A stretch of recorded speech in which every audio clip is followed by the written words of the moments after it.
20 years, two strokes, two marathons, two Guinness World Record attempts. And here we are. Today is Thankful Thursday. It's also Throwback Thursday with Fiance Files with the one and only Sekou Wright and Fee King. Join us today. Check in, chat with us. We're talking about all things love, relationships, friendships, challenges, how we navigate our relationship. Let's go.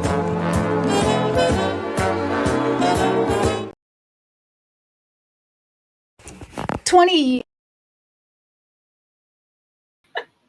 Oops. Sorry, folks. What's happening?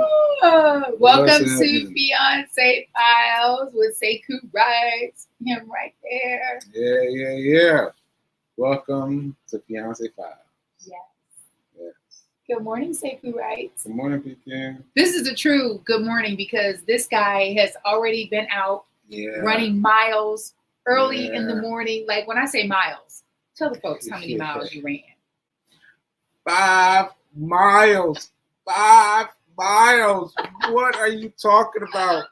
Because the doubt started yesterday. So yesterday, my friend texted me. He's like, "Hey, man." Well, I guess I should include this in the story. So he sent me a message, text, said, "Hey, man, you ready to do 5 miles tomorrow?" I was like, "Oh, is that what he said?" "Yeah, are you going to do 5 miles tomorrow?" And I was like, what are we talking about? He's like, "Yeah, I'm in town." I said, "Oh, you're in town?" So I shifted gears immediately. "Oh, you're in town? Let's link up." So we went out last night and hung out a little bit. And then when I was dropping him off, he was like, "Oh, so you coming tomorrow, right?" I was like, "Coming to what?" He's like, "Come run 5 miles with me." And I was like, "Oh." And I was thinking about it. I was like, "Yeah, I'll go." But I kept thinking, I'm not going to go. I'm not going to go. I did. Even though you told him you were going to go? Yeah, I kept thinking. I was like, "I don't think I'm going to go."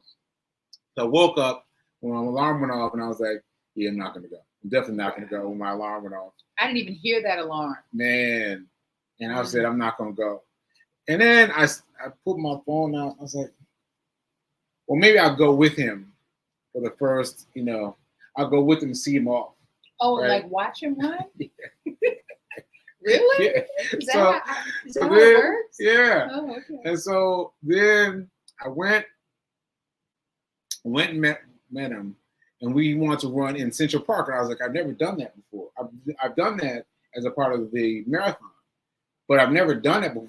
I've never run the circumference of Central Park before. As long as you've lived here, you've never. Wow. Never done that before. See, a year of first, a lifetime of first. You can have first anytime. I love that. Oh my gosh. Yeah.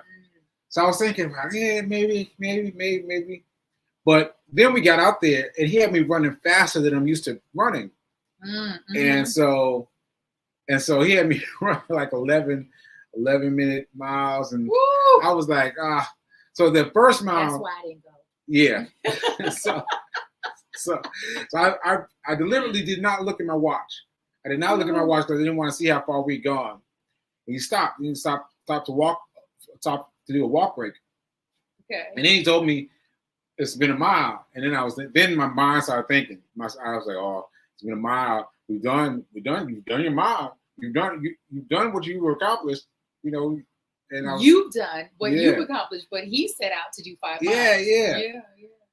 So anyway, I just kept on trying to get out of it in my head, and I kept on not voicing it though. That was my thing. Don't voice it.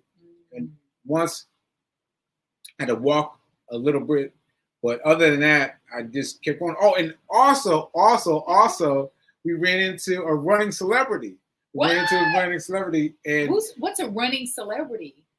Well, I guess the guys that are known for running. Yeah, like then that would be you. Or maybe. Yeah. Maybe. I really haven't dived into it the way they have. But I can. But this guy, he's known, and I saw him coming, right? Yeah. And I was like, I had my glasses off because I was tired. I had my glasses off. And I was like, that looks like looks like Matt. And I put him on my glasses. I was like, yo! And he's like, yo! He's got so much energy. He's like, yo! And he was like, yeah, it's me. What's up? And I love that he said, yeah, it's me. Yeah. I forget what he said, what he actually said. Don't quote me. But he said something of that caliber. Yeah. And he ran, and we shot a little video with him. Do you have it? And do I have it? Let me see if I have it. Let me see if I have it. Let me see if yeah, I have it. So oh, what? Let me see. This to new link. Oh my goodness. Refresh this. I love that there's a such thing, running celebrity. That is so dope. Yeah. Running celebrity. Right? Let me see if I can get this. All right, how can I? Okay, it's loading, folks. It's loading. All right, so let me get this on screen. And this guy always runs without a shirt. And so it makes it easy for you to spot him. So let me present, share screen, and here we go. Share, and Booyah! then come back here, come up. Okay, so there's Antoine. Antoine's in the middle, gray shirt on. What's up, Antoine? Yeah, got me out to do these 5 miles to run the circumference of the park, Central Park. And here's Matt. Is Matt Choi, and this is him. And I was like trying to take a picture of him. It came out as a video. Here we go. Let's see. It's a really quick video. Let me put the it's Ryan video. Yeah, what's up? Yeah. Where's him? I'm trying to look for Harlem Hill. Is this it? I don't know. You don't know? I don't know, bro. I think we're close. All right. We'll see you later. Let me put the it's Ryan video. Yeah, what's up? Yeah. Where's him? Couldn't even talk straight. I was so excited. And I was also very tired. But after seeing him in the run, I didn't quit after that. I kept thinking I would have a circle. I'd have a circle of thoughts where I was about to tell Antoine I got stopped. And then I would remember seeing Matt, and I'd be like, I'm not gonna stop. And I kept just going. And I made it to 5 miles, 5.9 miles. 5.9 miles. Wow. That's crazy. You know what I love about that story is you never know who's watching. Yeah. And you never know. We never know who we're inspiring and influencing. Yeah. Because oftentimes we'll be outside running and someone will zip past us. And it's not competition. That person inspires both of us to jog a little faster, or at least have moments where we'll pick up our pace, because it's so exciting to see someone with that much energy. I did a post last night actually, while you were asleep, of Sha'Carri Richardson running. Did you see it? No, I've heard about her because she just qualified. Yeah, she's going to Paris for the Olympics. Yeah. So she's technically the fastest woman in the world. We don't really know what that means, because Americans always think that we're the fastest and the best in the world. And it could just be the USA. The girl's fast though, right? It's fast. And so I did a side-by-side with her killing it and with us jogging. Because in my mind, I can still run that fast. I think not. And I remember watching a video with Kevin Hart racing an NFL player. And he just came out the gate running hard and fast and pulled his hamstring. Oh, wow. And he was like, "Why? I don't know why I did that." And everyone kept saying, like, pace yourself.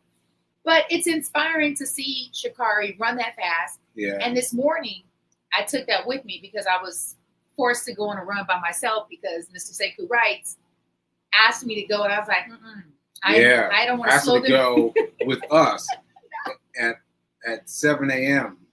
Yeah, 7 a.m. And it wasn't the time; it was the amount of miles. I said, I'm ready to push myself, and it helps to have someone like Antoine, who, like Sekou, has been running a run streak, meaning they've been running every day. I think Antoine's been running every day for how many years? 2,000 and something.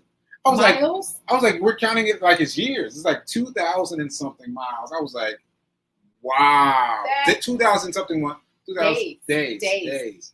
I was like, wow. So, and he's the person that introduced me to the idea of running every day. And inspired you. It inspired me. So 2,000 something days is, if there's 365 days in a year, 369, that is thus far almost 4 years. Yeah. It's a lot. No, that's over. Yeah, almost 6 years. I think that's what he told me. I think he told me that would make sense. Six years. Because 6 years would be 3 times 6, 24, 2,400. Yeah, so if however you add it up, it's a lot of years. It's a lot of years. And I know that his pace is far faster than mine. And I said, I don't know if I'm really ready to get pushed that much. But what I did, based on you and Antoine and Shakari Richardson, shout out to Shakari, was I did a couple sprints to push myself into that uncomfortable zone. And it was very uncomfortable. Yeah. It was, but I did it. And you did it. Yeah. It was so uncomfortable. Yeah. It was very uncomfortable. Shout out to Antoine for hanging in there. And he kept talking to me about I would be so upset. Talking to me about 3 miles. And it made me feel like I was only running 3 miles today. And then I promised myself I'm not gonna look at my watch. I'm not gonna look at my watch. Good. I'm not gonna look at my watch. And then he said, "Oh, we've done 3.75." I was like, "What? Let's stop. What? Stop." And I was like, "All right, I'm gonna hang in there for Matt. Hang in there for Matt Choi. Hang in there." Shout out to Matt Choi. Matt Choi. I wish I could have been there. Yeah, it's a true running celebrity and influencer. Yeah, so there's like him and there's the other guy who ran from LA to New York. I don't know who is that person. Man, I don't know, but it's not David Goggins, right? No. Okay, we've got to find him. But he ran from New York, from LA to New York, to New York. I want us incredible to do something like that, and I feel like we're on track. So we just got back from Boston, celebrating this guy's birthday. Happy birthday, Sekou Wrights. I ran in Boston for the first time, and when we decided that we're gonna have a lifetime of firsts, right? And so the lifetime of first, it's something that you might want to wrap your mind around and ask yourself, what can I intentionally engage myself in, whether it's you solo, single, or with your partner, to have some first. We rode the train to Boston for the first time together, which was super dope. Moynihan train station in New York City is sexy. Yeah, it is. It's just sexy. Nice. It's a very nice train station. Right? It's like you could just go and have a whole date. Chill. At the train station. It is that sexy. It is that modern. Great food. Oh my goodness. Amazing coffee, shops, bookstores, everything. Yeah. We get to Boston and it's a full-fledged rainstorm and it's cold. I was like, what? It was a rainstorm? It was a rainstorm. It was raining when we got there. And it was cold rain. Because I was saying to Sekou, I said, ooh, I hope that this is not like Florida where it rains and it becomes more hot and steamy. No, it was cold rain. Like, yes. The next morning we went for a run. Let me tell you. Well, you're not morning, right? No, we went for a run in the morning. In the morning? Yeah, it was in the morning. Okay. I remember. No, it was no. Right? It was in the evening. Yeah, see? My bad. Our first full day there, it was in the evening because we were on vacation. Yeah. And when you're on vacation, though, you get to continue to work out and you get to continue to challenge yourself. You get to continue to have first. But baby, that humidity, I was like, I'm struggling. And so I don't know if you get it when I'm really struggling and you're trying to talk to me and I don't talk, I don't have words for you. You know why? Do you understand what's going on with me? Well, you're struggling. Okay, but you keep talking to me. I'm trying to help you get through it. That doesn't. It does not help me at all. Okay. All right. See the things you don't know about your partner until you have a communication, until you communicate and have a conversation. So Boston was beautiful. Boston was nice. Thank you, Sekou parents, for hosting us. Yes, Papa George. Thank you. Mama Janet. Yeah. Did you have a good time? I had a great time. Yeah, it was fun. And speaking to the church. Oh. Speaking to the church. We went to church Sunday. Woo! That was so powerful. But Mama Janet told me that church is from 9 to 11. I had a little bit of a reaction. I was like, what? I was like, what are we going to do in church for two hours? And I just said, be present. It's going to be amazing. And it was far more than I could have ever imagined. Yeah. Tell them what happened. So I got up at the end of service and went up to the front. And I initially went up to thank the church for supporting my parents because they're supporting me, right? And talking about that.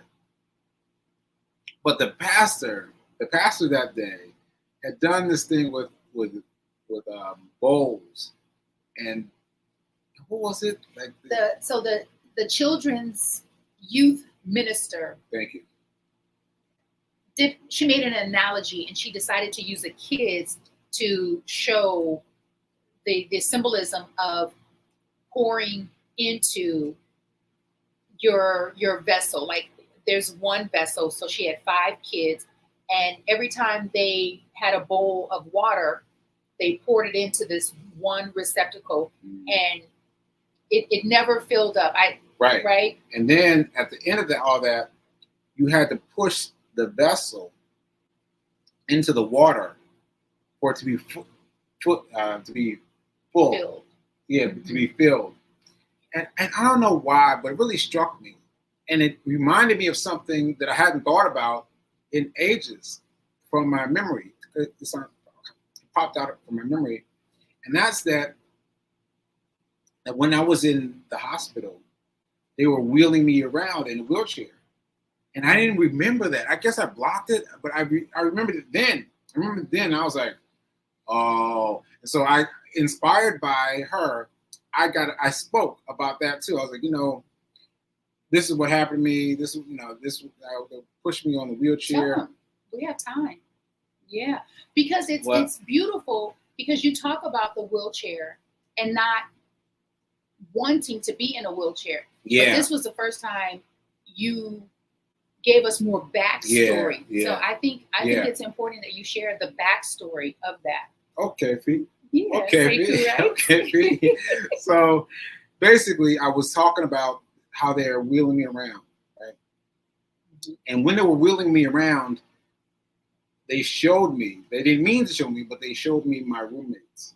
As we went down the hall, I would look in each room. In each room, I would see another roommate. And all of them were stuck in a wheelchair. Stuck. And I just thought every time I went around,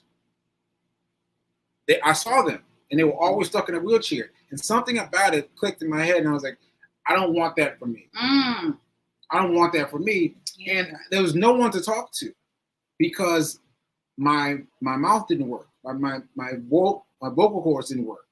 So I couldn't talk to anyone about this. Even the people that were coming to talk to me every day, they couldn't understand me. So I was talking to God. That's it. That's it. That's all I had to talk to was God. And he told me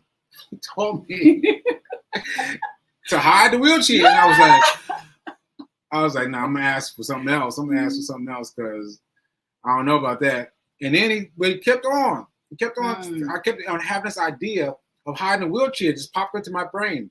And I was like, and then I did it. And I folded up the wheelchair, put it in the crack and put it up. And then after a while, they got used to that. And then they brought me a cane. And in the cane, same thing with God. I was like, Lord, I don't want to walk with this cane. And he said to hide the cane. And I was like, oh, okay, let's hide the cane. So I hide the cane everywhere. You're just in the hospital hiding stuff. Yeah, hiding stuff. Hiding stuff. And then that made them walk me. I remember this so specifically. There was one Asian woman.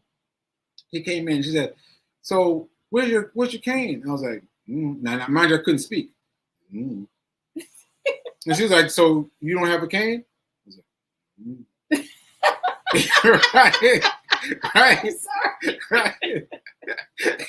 And she was looking at me with a hard face, like, "Okay, let's walk then." And then she put all this stuff on me, like this, like a baby carriage, like where she can kind of She put all this stuff on me and took me out to walk. And it was just the floor. It was just the floor, but it was so hard. It was so hard. I didn't have anything to hold on to. And I was like, It was hard. It was hard. But while I was walking, I was looking and seeing those same people, my roommates, stuck in their wheelchairs. And every time I would look, they would give me a few more feet. Look in, I see them stuck in a wheelchair, and I fight a little more. And I barely got around, and then I was like, holding on to the door. I was holding on to the door, trying to get to the bed. She's like, "Come on, you're not finished." I was like, "I'm tired." I couldn't speak. I was like, in your mind, right? And I made it. That goes back to my point: how you never know how you're influencing or inspiring someone. So those people in the hospital, who were stuck in wheelchairs, had no idea that they were inspiring you. Yes. Just by their state, just by their beingness, they're inspiring you. Yeah, for sure. And imagine how many people watch you, see you, hear you when you share your story, whether you're on stage or whether you're in front of the camera. How many people are listening to your story and being inspired to do more? There was a woman after his what do you call it? Standing ovation. After his standing ovation, I didn't see standing ovation was incredible. By the way, it was incredible. I cried. I did. He did, and I captured it on video. And I was just like, I don't know. This might not be appropriate in church, but I think it is, because they're now doing virtual church and they had cameras. So I was like, I think it's okay if I film this moment. Sure. He goes outside. We don't know that he goes outside. I went outside because I had to let my feelings settle, because it was so strong. It was so strong, and people kept coming up to me saying, "Thanks for your testimony. Thanks for your testimony." Like left, right, and I was like, "Okay, I got to get out. I got to get out for a second." And I went outside just to catch my breath, And then when you start to say something. Yes, I was about to say. Yeah. He goes outside to gather his emotions. A woman followed him out, and her son is a member of the church, and he was just kind of reflecting, and basically she went over to him and she thanked him and asked if she could hug him, and she starts crying because she said, "You made me realize the small things that are going on in my life are so small compared to what you've experienced, and that if you can get past a stroke," she said, first of all, and that was the common thread from everyone that I heard and saw come up to him, say, you don't look like. And I said, it's a blessing that you don't look like what you've been through. It's a blessing that he no longer looks like what he's been through. She gave him a hug. She starts crying, and she just thanked him. And then, I just got to emphasize this woman. because she was leaving. She didn't follow me. She was leaving. Oh, okay. And she saw me. She saw me and she said, and that's it. And she froze like that. And I was like staring at her. And she's just sitting there quiet with her eyes closed. And when she opens her eyes, she's crying. She's like, can I just hug you? And I was like, oh my goodness. And I just came up and hugged her. We hugged each other for a while. And then she was able to gather herself and say what she wanted to say. So give me a choke right now. Give me a choke. Yeah. But she really moved me. But of everyone, she really moved me.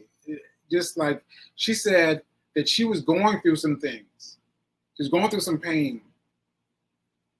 But they weren't anything compared to what I dealt with. They weren't anything compared to what I dealt with and what I survived and what I transpired. So now she feels like she can do anything. She can do anything that she can do. So that really moved me. That really moved me. Yeah, she really got me. So many. Shout out to Bethel AME Church in Boston. Yeah. Beautiful congregation, inspiring service. There was another woman who was leaving, and this woman is a 2-time cancer survivor. Gigi, yeah. She's written 2 books. Yeah. Gigi was like 75, and I was like, what? Yeah. Gigi is beautiful. Yeah. And she said to Sekou, thank you so much for sharing your testimony. And begged me to tell my story to other people. She said, you have to. She said, because people need to see what God is capable of doing. And that is why people share their stories, whether you share it in the form of being a comedian, because a lot of comedian stories, their comedy it's rooted in tragedy. Yes. And I was telling Sekou, I said, if Richard Pryor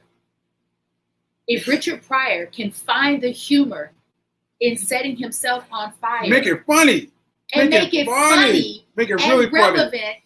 I said, surely you can tell your story and find the humor in it. And he did. He did. When he was up there beyond the pulpit, he was talking about the wheelchair. And it was the first time I saw and felt the humor in it. Yeah. Because he's past it now, so he can go back and think about, what that is kind of humorous, that I was hiding the wheelchair, that I was hiding the cane. Yeah. And I drove them crazy. They put a robot in my room to watch me, to keep his eyes on me. They went through all kinds of stuff to stop me. Having what I was conversations with your friend, like, can you, Yep. So, I think we must tell our stories. Yeah. We must tell our stories, and we must use our stories to inspire other people, to motivate other people, to encourage other people, and to equip you for when life hits you, because life is going to hit you. It hits all of us. It may not be a stroke. God willing, it won't be. It's going to be something, though.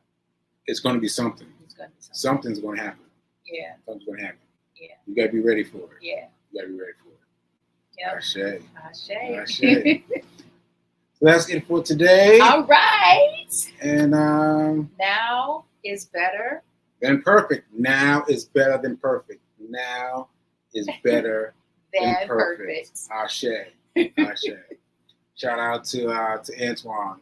And New Thought Media also. And New Thought Media. Yeah. Yes. All right. We'll see you guys later. Peace.